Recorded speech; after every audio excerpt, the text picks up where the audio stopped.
Continuando el estudio de la autenticidad de Mateo. Ya habíamos terminado el capítulo 6 y ahora vamos a ver el capítulo 7 de Mateo.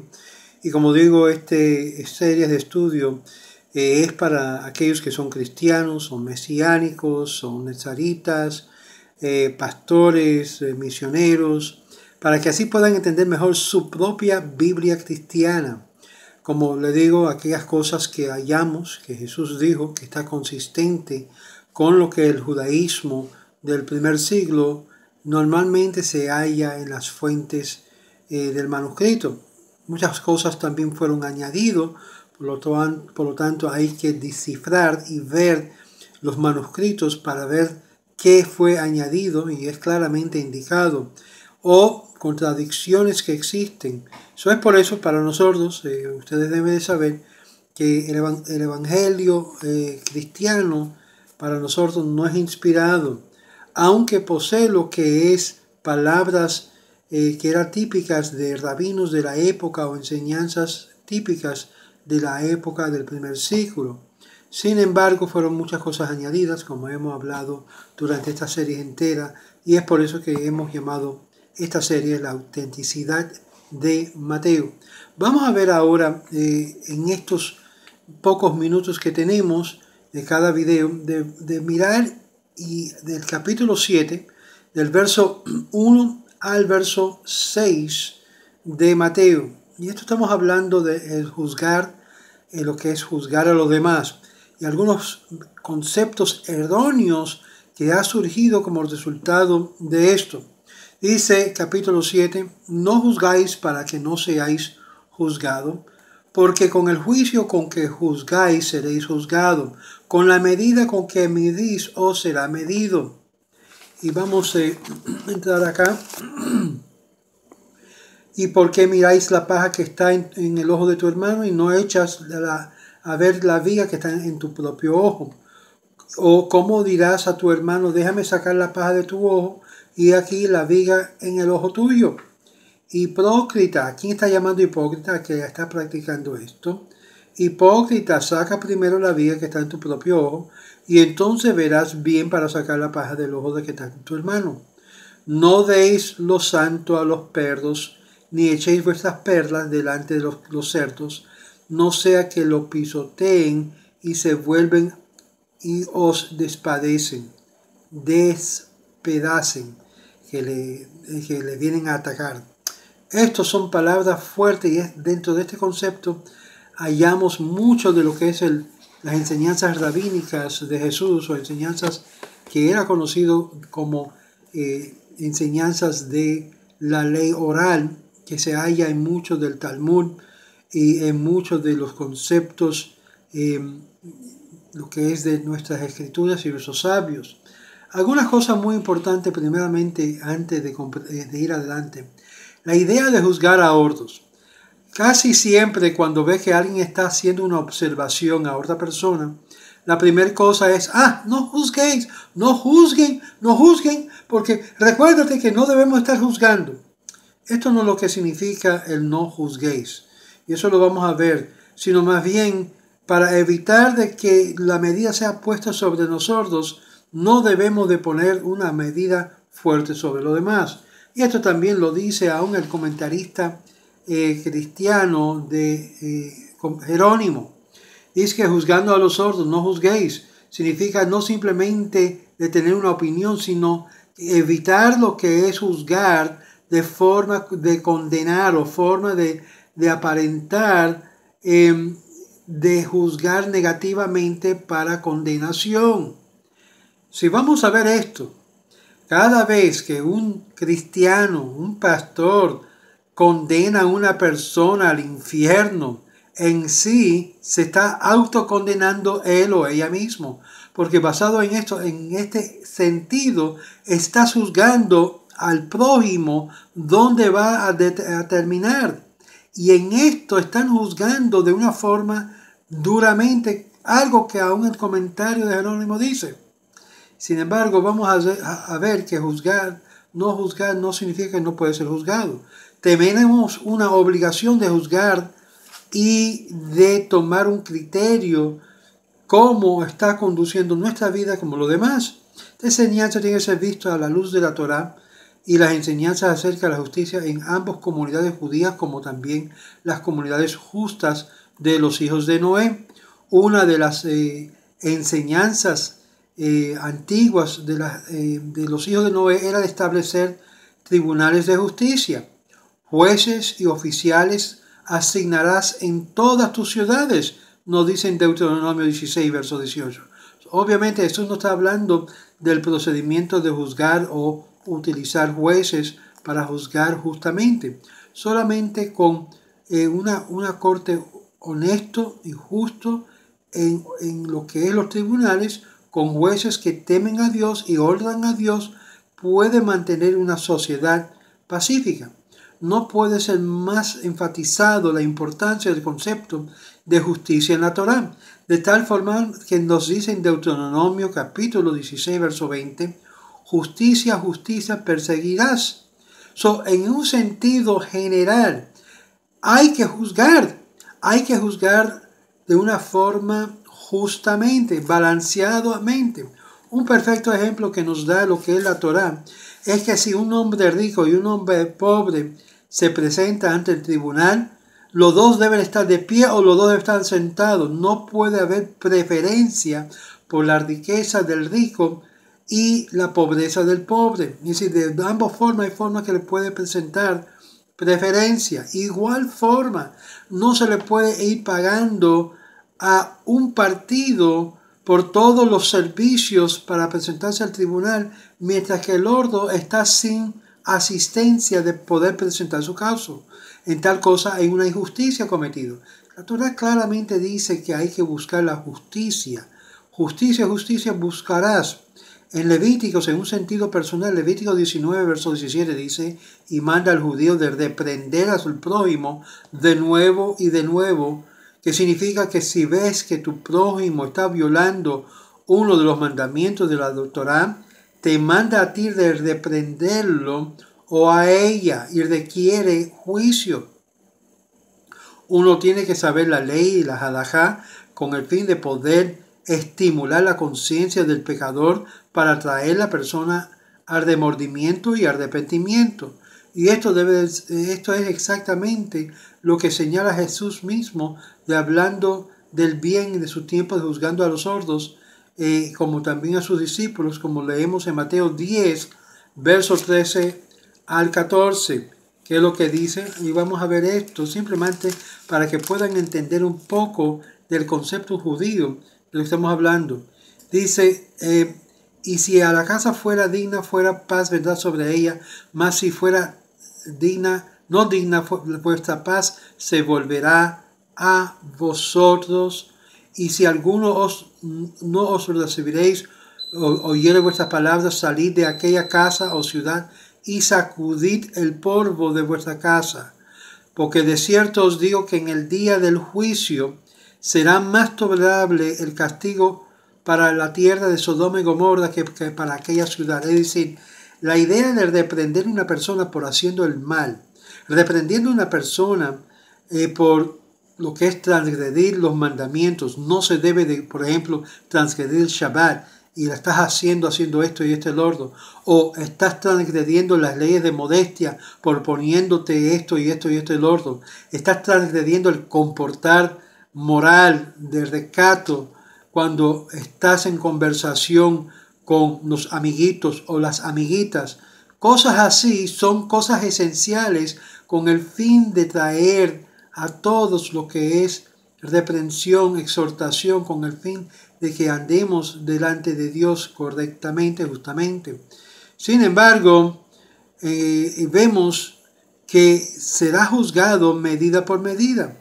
Así como debemos de tener un buen ojo a los demás, debemos de tener un buen ojo para nosotros mismos, es decir, para nosotros mismos y los demás. Por eso dice en el verso 4, y Jesús hablando, que ¿por qué miras la paja que está en el ojo de tu hermano y no echas la que ver la viga que está en tu propio ojo? Hay que hacer la examinación propia a uno mismo, juzgar a uno mismo. En el libro de la Torá, cuando habla de poner jueces en las entradas Estamos hablando no solamente de la entrada de las ciudades, sino también dentro de nuestro propio ser, juzgarnos a nosotros mismos, poner lo que es policía a guardar nuestros caminos diarios. Esto llega a ser de gran importancia en lo que es la forma de caminar delante de Dios.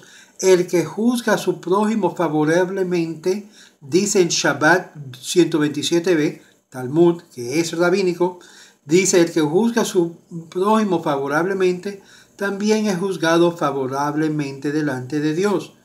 El que tiene lo que es una viga en sus ojos, es interesante que el rabino Tarfón dijo, porque uno que dice a él: remueva lo que es el polvo que está entre vuestros ojos. Y él le respondió: remueva la viga que está entre vuestros ojos. Vamos a ver que los rabinos ya tenían este dicho en el tiempo de Jesús. Y Jesús estaba repitiéndolo en Arajín 16b. Es muy importante entender que muchas de las cosas que dice Jesús sale de lo que es los rabinos. Aquellos cristianos que les gusta condenar las enseñanzas de las tradiciones de los rabinos, que son de hombres, Jesús está repitiéndolo. Entonces, ¿vas a condenar también a Jesús por haber repetido las enseñanzas de los rabinos? Piénsalo bien. No juzguéis para que no seáis juzgados. Mejor aprender, estudiar. Toma tiempo para estudiar lo que es aún tu propia Biblia cristiana, para que puedas ver que la tradición de Jesús era judaísmo del primer siglo. Muy bien, el verso 5.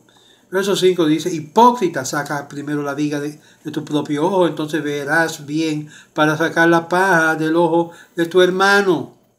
Interesante todo este concepto, que también se menciona en un manuscrito más antiguo que Mateo, que es lo que es el texto de Marco. Dicen, bajo diferentes contextos, es que la idea de aquí es: de la misma medida que vas a juzgar al prójimo, tú mismo serás juzgado. Debemos tener un buen ojo, un ojo lleno de luz, para juzgar para bien a todos los demás, incluyendo a nosotros mismos, obvio. Verso 5. Quita primeramente la viga, quítate a ti primeramente la transgresión que tú has hecho, y así puedes ver mejor. Para juzgando a los demás en el sentido de estar echándole agua sucia a los demás. Ten un buen ojo, que posiblemente fue por esta razón o por otra razón, y es una forma de entrenar la mente, de buscar lo que es el beneficio de la duda en toda la situación, no lo opuesto, el beneficio de la condenación en toda la situación. Verso 6, ¿qué es lo que dice? Y el verso 6, aquí vamos a resumir, porque el verso 6 nos da una enseñanza de un judío, bien judío, Jesús. Y yo quiero que ustedes escuchen, y ustedes los cristianos quizás se van a ofender por las palabras de Jesús. No, ¿cómo me voy a ofender? Porque lo que Jesús dice a sus discípulos, que eran judíos, es fuerte.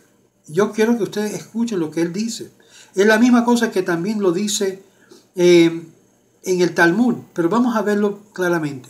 No deis lo santo a los perros, ni echéis vuestras perlas delante de los cerdos, no sea que lo pisoteen y se vuelvan y os despedacen. ¿Qué es esto? ¿Quién primeramente son?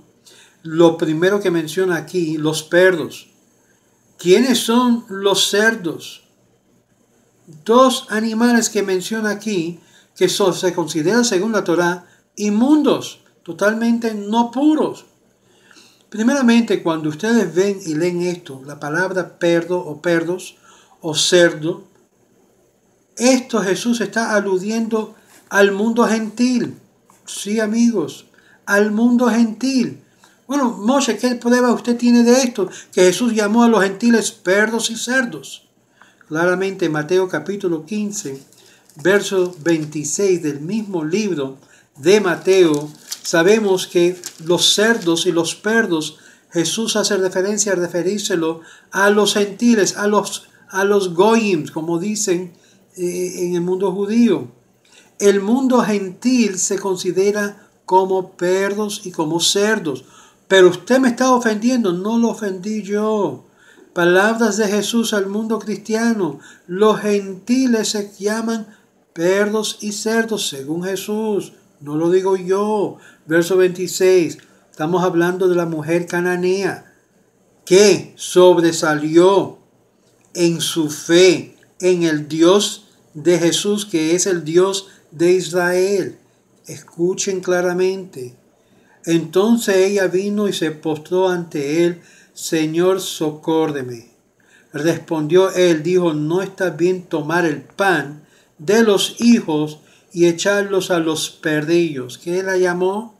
A esta mujer cananea, gentil, perdillos, a los perdos.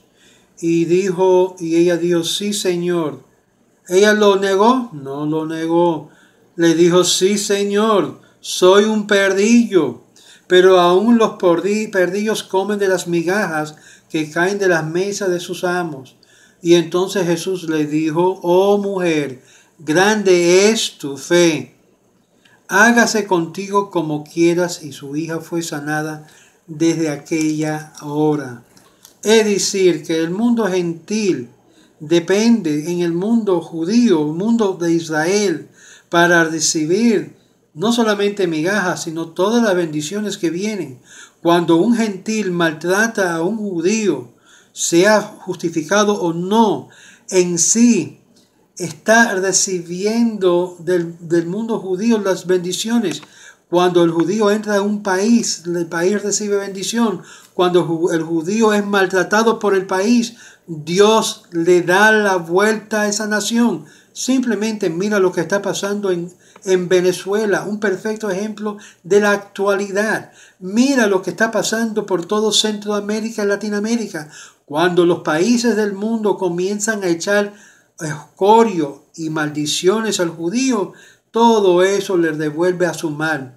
Cuando el templo estaba de pie y se celebraba lo que era el Sukkot, algo tan maravilloso ocurría que los judíos oraban y intercedían por las naciones, a Dios, pidiéndole bendición a cada nación, representado en los 70 diferentes de bueyes o toros que habían traído como sacrificio de parte de las naciones. Eso va a ser reinstalado, porque Dios quiere bendecir a las naciones, pero a través del pueblo de Israel, a través del pueblo judío. Y esto es muy importante de comprender. Amigos, los perdos y los cerdos se refieren claramente al mundo gentil, de tal forma que los profetas dicen que aunque Dios utilizaría los gentiles muchas veces para castigar al pueblo de Israel, hay de aquellas naciones que fueron instrumentos del castigo del pueblo de Israel, porque por medida a medida será llevado de nuevo el juicio contra esas naciones. Amigos, si usted no se ha pegado al pueblo de Israel hasta ahora, debe de hacerlo. Debe de acercarse al pueblo de Israel y bendecirlo. Hay muchas formas de bendecir a Israel. Orar por la paz de Jerusalén. Orar por su bienestar. Acercarte lo que es a ellos como si fueran panes de migajas. Pero esas migajas le va a transformar su vida de una forma como transformó la vida de esta cananea que se lee en el capítulo 15 y que obró lo que es los prodigios y los milagros. Por mérito del pueblo de Israel. Aún Dios dice a través de los sabios en el Talmud que la razón que Dios en sí dispersó a lo que es las naciones del mundo, a las cuartos de esquina, es para que hubiese convertido entre ellos y que la presencia divina estuviese presente para que no tuviesen excusa las naciones del mundo. Además, algo muy fuerte le dice y le avisa al judío. Y esto es muy claro y eso yo lo he visto en carne propia. Escucha muy bien. Y dice, no deis lo santo a los perros. ¿Qué es lo santo? Eso es la Torá. Ni echéis vuestras perlas, las enseñanzas de sabiduría. No lo echa delante de los cerdos. No sea que lo pisoteen. Que lo tengan por inmundo. Que tengan como simplemente palabras de hombre. Eso no es lo que está pasando hoy en día, que en sí el conocimiento de Dios está llenando la faz de la tierra y el mundo gentil reacciona a ella en dos formas. No, ustedes son los que rechazan a Jesús. Ustedes son los que en sí son los asesinos de Jesús. Y en sí están repitiendo el error de los gentiles del pasado y el presente. En sí estamos echando las perlas delante de los cerdos.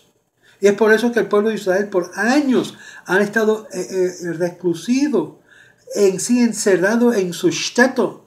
Pero cuando sale lo que es la verdad, las cosas de Dios, como promete el profeta, los gentiles ¿cómo reaccionan? Las cosas están cambiando.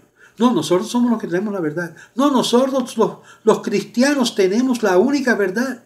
Y sin embargo, Jesús está admitiendo, judíos, no le echen lo que es a los cerdos y a los perros la Torá. Hay cosas en la Torá que no le aplica a los gentiles. El guardar Shabbat como hacen los judíos no le pertenece. Las leyes y los mandamientos que fue exclusivamente dado al pueblo de Israel es para los hebreos, para los israelitas. Es para enseñar al mundo de cómo vivir una vida que agrada a Dios. Y cuando los gentiles tratan de imitar y tomar algo que no le pertenece, eso se llama robar. Y luego después de robarlo, ¿qué es lo que hacen? Buscan hacer el daño y tratan de destruir el judío que fue que trajo esas perlas, esa luz de Torah a la vida de esas comunidades y lo rechazan. No, pero los judíos, tú sabes que son álvaros, ¿sabes? Los judíos son malos. Y comienzan a hablar una cierta cantidad, una barbaridad, y se comienzan a ser antisemitas de real. Y esto es lo que había mencionado Jesús. El grande antisemita surgió como resultado de Jesús diseminando las enseñanzas de él. ¿En dónde? ¿Cómo? Por Roma. Si vas a ver la historia de cómo surgió el cristianismo, vamos a ver que fueron los mismos romanos, los gentiles, que poseyeron lo que era la Biblia cristiana y comenzaron a tergiversarlos, cambiarles palabras y crear una nueva religión en la cual nunca nuestros antepasados habían creído. Es decir, quitaron el puesto de Jesús como simplemente un maestro, un rabino, uno que enseñaba la Torá, las enseñanzas, las perlas, y lo transformaron en un ídolo, un Dios hecho hombre. Y es la tradición de Roma hasta la actualidad. Se ve todo ese desvío de la fe. ¿Y qué es lo que han hecho? Han hecho exactamente lo que dijo Jesús. Pisotearon lo que eran las grandes virtudes y enseñanzas de la Torá, cuando eran pasados de maestros a discípulos, guardados de forma práctica. Es por eso que uno de mis páginas de Facebook dice que cuando un gentil se haga de sus costumbres gentiles y se adopta la costumbre de la Torá, su alma es elevado. Por eso los Benei Noach que se acercan a las cosas de Dios tienen que tomar una decisión: seguir como gentiles o decidir convertirse al judaísmo. Ese proceso es un proceso de intervalo, porque lo que Dios quiere es que sea parte del pueblo, no sea puesto en se puede decir, un letargo de entre medio. ¿Eres o no eres? Si no vas a hacer a que sea, guarda los mínimos obligaciones que son las 7 leyes universales, pero guárdalo de corazón. No regrese a la idolatría, despójate de la idolatría. Ahora, vamos a continuar más adelante sobre esto. Decidí a dejar esto aquí sobre juzgar. Ya ustedes saben, primeramente, juzgar con buen ojo. Número 2, judíos, particularmente ustedes los mesiánicos, no le echen lo que es la Torá al mundo gentil que no comprende los valores. Rambam, quiero terminar diciendo esto, Rambam hizo una excepción. Y es por eso que yo me dedico en esto a hablar a los cristianos, a los mesiánicos, porque por lo menos han adoptado las escrituras nuestras juntamente con sus propias escrituras. Y por eso el Rambam menciona que a ellos debemos de tratar de alcanzar y enseñarlos. ¿A dónde coge el apoyo el Rambam? De la Torá. Porque una vez que la persona ha sido expuesta a lo que es la Torá, ya serán juzgados por la Torá, siendo que han escuchado de la Torá. No hay forma de echar para atrás. Si usted se ha entrado al mundo cristiano y ha oído todas las palabras de este judío llamado Jesús, ya usted no tiene ni opción, pero de convertirte o hacerte Benei Noach. Esa es la realidad. usted pastor que está delante de una congregación de muchos gentiles, quizás aún judíos asimilados, usted tiene también una obligación de conocer lo que es la Torá. Ya has entrado en el mundo de lo que es la Sagrada Escrituras y por lo tanto por ella será juzgado delante de Dios y delante de los hombres. Y es por eso es muy importante que siga estudiando las Escrituras, siga empujando lo que es su congregación a la cosa de la Torá y que deben de tomar una decisión de ser gentiles justos, aferrándose a las 7 leyes universales o convertirse al judaísmo. Esas son las únicas dos opciones que hay. Se acerca a lo que es Benei Noach y agarra y afirma sobre eso y que lo ponen por práctica, echando fuera la idolatría o convirtiéndose al judaísmo. De cualquier forma, si usted necesita guianza, pastor, misionero, cristiano, laico, con mucho gusto me escribe y haré todo posible para ayudarle a usted, su congregación, como lo he hecho con otros pastores que han convertido su congregación de congregaciones cristiano-mesiánicas a Bet Knesset en proceso de conversión, nuevas con comunidades por todo el mundo. Que el Eterno le ilumine, le abre su corazón y que pueda entender que lo que dijo Jesús es nada menos que judaísmo. Shalom, shalom.